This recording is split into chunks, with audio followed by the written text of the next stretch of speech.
It's your boy, Walt Busy Baby, here to react to this damn historic edition of Smackdown.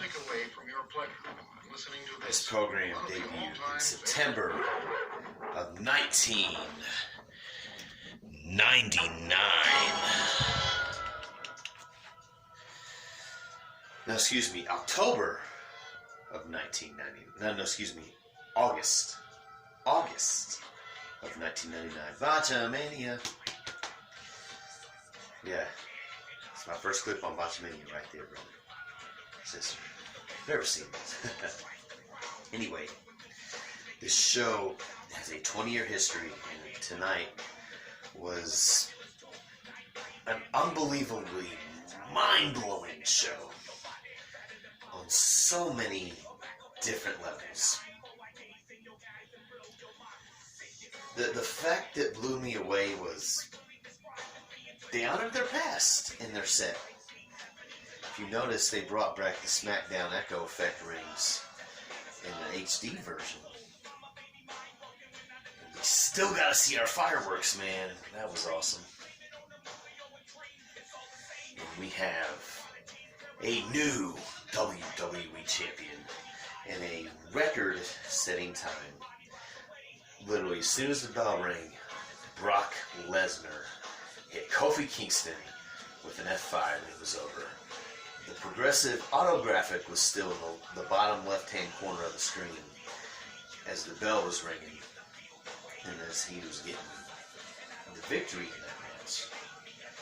That is awesome. Thunder! Absolute thunder! 150 million% thunder! The reign of that ridiculous slapdick Kofi Kingston is now over.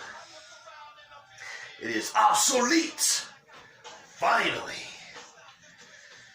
Today is a great day to be a real pro wrestling fan. Today is a great day to finally rejoice in knowing that the most prestigious professional wrestling world heavyweight championship in all of pro wrestling is finally off the absolute worst champion in WWE history. It is an absolute blessing that Kofi Kingston is no longer the WWE champion.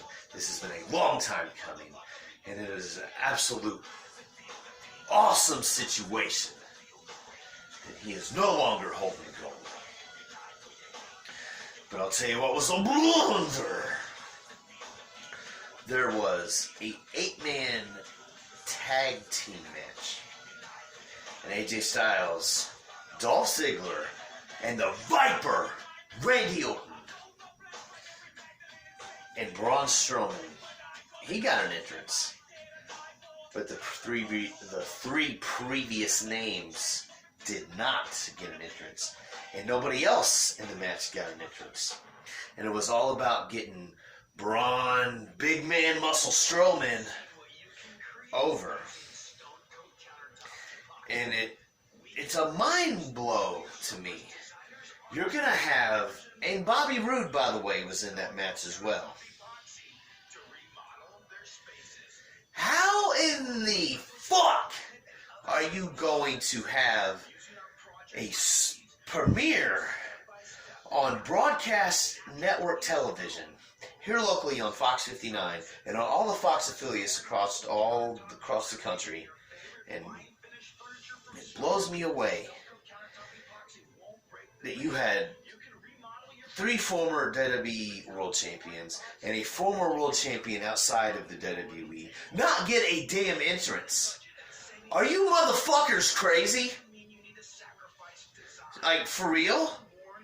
Y'all should be embarrassed by that. That was sickening to see. But I'll tell you what was awesome. Getting to see Seth Rollins wrestle on Smackdown for the first time in a while against Shinsuke Nakamura. And they had a decent contest. Seth Rollins got that W. But after Bray Wyatt, the Fiend, appeared with dead memories in his heart, he came out and locked in that mandible claw and sent the message to Seth Rollins that Bray Wyatt will become the very next WWE Universal Champion. I have no doubt in my mind, I have 100% faith in this man, that Bray Wyatt will dethrone the Beast Slayer, the King Slayer, whatever the fuck you want to call him now. It will be Bray Wyatt walking out of Hell in a Cell as the next Universal Champion. I have 100% faith in that. And in the match of the night, it was Kevin Owens against Shane McMahon in a feast or fire. Well, it wasn't a feast or fire, but if you guys are TNA fans, or if you guys have been wrestling fans for a long time, right, you remember that TNA had a series of matches, and when they became Impact, it will always be TNA to me, just for that record. They had a match called Feast or Fire where the contestants would grab a briefcase to either get a title match or one briefcase, somebody to get fired. Well, in this case, it was a one-on-one situation with Kevin Owens and Shane McMahon putting on absolutely one of the most magnificent contests I've ever seen. Not just on television, but in my entire 25 plus years of being a wrestling fan. It was one of the most magnificent ladder matches I've ever seen in my entire life. It was a grand, spectacular, awesome, awe-inspiring situation. And it was Kevin Owens getting the victory. He grabbed that briefcase. And Shane McMahon is no longer on television.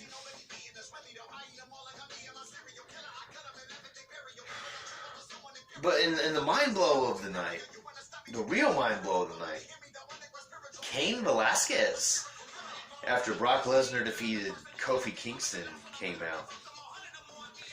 And they had a face-off. Very interested to see where that goes. Besides the blunder of AJ Styles, Dolph Ziggler, and Bobby Roode, and Randy Orton not getting... Randy Orton, Dolph Ziggler, AJ Styles, Bobby Roode, former world champions not getting an entrance. I know Braun Strowman, they wanted to make him look strong. I get it, man. But you're gonna feed Braun Strowman all that talent and not even properly do it? Just gonna come back from commercial break and say the opposing team has over 1,000 pounds. They weigh over 1,000 pounds. That was an absolute popcorn fart of a blunder. But the rest of the show was absolute thunder. An awesome, spectacular, over-the-top, thumbs-up premiere. I'm going to give it a 9 out of 10. Would have been a 10 out of 10 had they just paid attention to detail and gave them an entrance. That's absolutely disgusting. Make sure you subscribe to my channel, Thunder or Blunder, and you subscribe yourself to sharing the shit out of this and all of my content. Thumbs up, 9 out of 10. See you guys later. Make sure you follow me on Twitter @Walk.